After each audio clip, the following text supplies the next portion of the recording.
with China, Japan, and Europe. All happening as world leaders are getting ready to meet at the G20 summit to talk about global trade. Washington Bureau Chief Jacqueline Policastro is on the ground in Australia ahead of the negotiations. Trade matters. We went out to the markets and shopping centers here in Brisbane, Australia, on the other side of the globe. And everywhere we looked, things were made in the USA.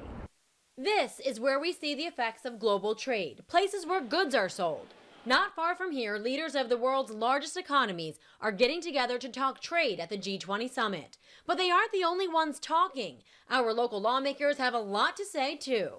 We saw between 2000 and 2010, 5 million manufacturing jobs lost in the United States. Senator Sherrod Brown says he's closely watching world leaders at the G20 summit, and he thinks more trade means more jobs in Ohio. The G20, just by rule of law and making sure that trade enforcement is done fairly and done right, it will continue to contribute to American manufacturing.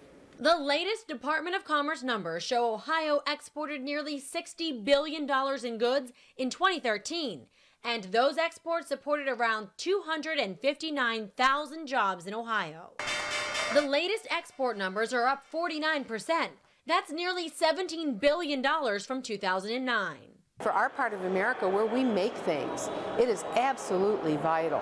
So the president has tried to do more to support manufacturing. Look at the refinancing of the auto industry. That's all on the plus side of the ledger. But we have a long way to go, not to just keep cashing out our manufacturing base to the cheapest wage environments in the world.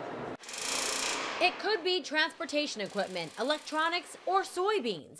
Either way, Congresswoman Marcy Kaptur says she's hopeful G20 negotiations will set the groundwork for Ohio to export more. This issue of where manufacturing happens, where jobs are available to people, it affects all of us. We all know U.S. products are shipped around the globe, but it's summits like the G20 that determine whether or not our local businesses, manufacturers, and farms have the opportunity to expand their reach and trade on a level playing field.